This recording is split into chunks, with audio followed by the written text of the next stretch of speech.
after the reset, under neon skies, they wrote our memories, erased our ties. Crystals in the pineal,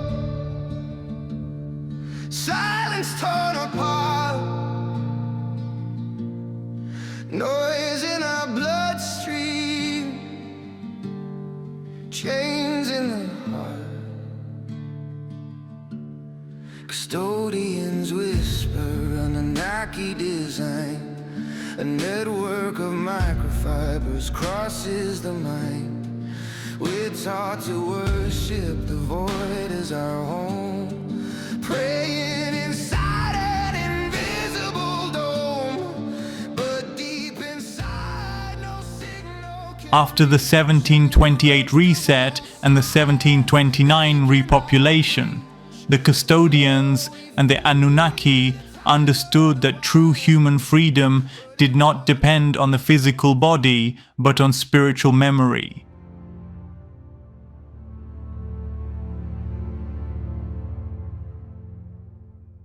On the capacity to remember the origin and reconnect with the source.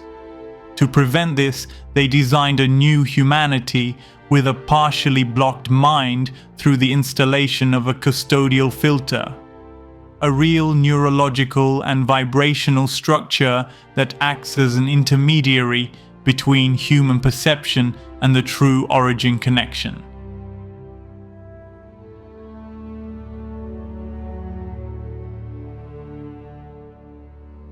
This filter was implanted through a network of biological microfibers with altered crystals that surrounded the pineal gland, transforming it from a spiritual organ into a mere physiological regulator.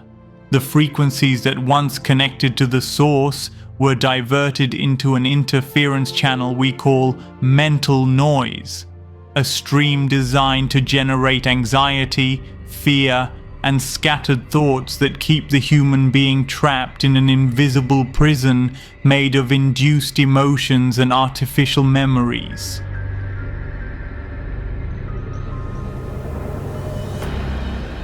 Thus, humanity began to confuse its inner voice with the external noise, living disconnected from the silence where truth dwells.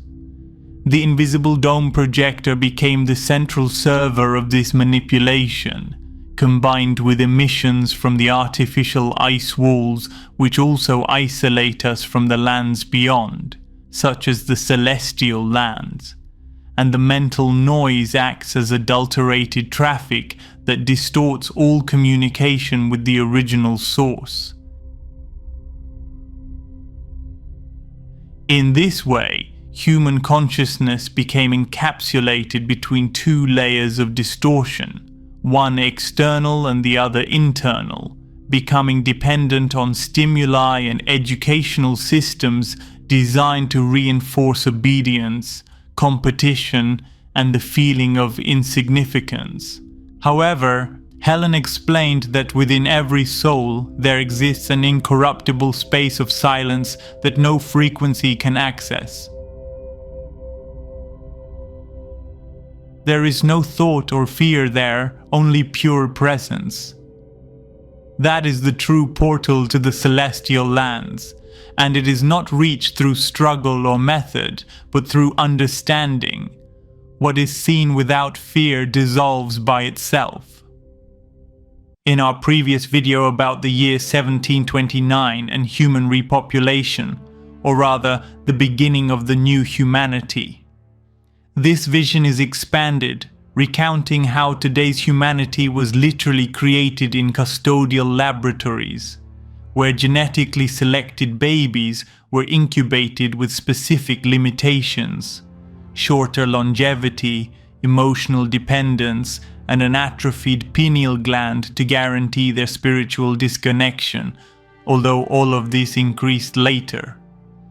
The human mind was reconfigured in a way to maintain a constant connection with the frequencies of the dome and the ice walls, so that any inspiration or spiritual ecstasy would be perceived as a mere chemical reaction.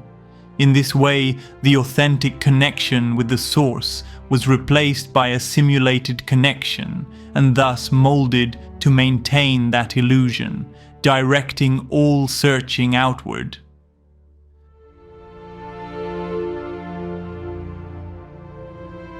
The children of this new humanity were raised in underground complexes and later in controlled schools, where all memory of previous civilizations was erased, making them believe they were the first and only humanity.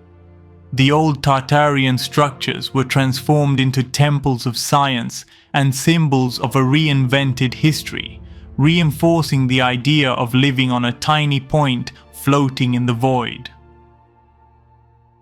Over time, this interference became normalized, and humanity began to live with mental noise. In this way, we can begin to understand how they somehow feed on our emotions. The more fear or desire the human being generates, the denser the net that imprisons him becomes.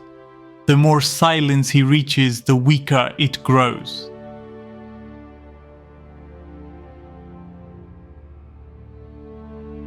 That is why the system promotes wars, distractions, and constant stimuli, because it needs to keep the mind in motion. Yet even in the midst of this noise, there are brief moments of peace or causeless love, the so-called fragments of the ancestral state, moments in which the soul vibrates in its original frequency and the filter weakens. The true battle, then, is not fought in the sky or in laboratories, although those also exist, but inside the human mind, between the frequency of the soul and the noise of interference. The ancestrals and the Anakim giants still preserve that connection intact, which is why they were and continue to be persecuted. They are the keepers of the original memory, the ones who guide from the celestial lands, those few capable of seeing beyond the filter. In essence, the custodial filter is not just a technological or genetic mechanism, but a vibrational and psychological barrier that keeps the soul disconnected from the silence where the source dwells. But resistance exists. Every instant of true presence opens a crack in this net, and through those cracks the ancestral truth begins to seep in.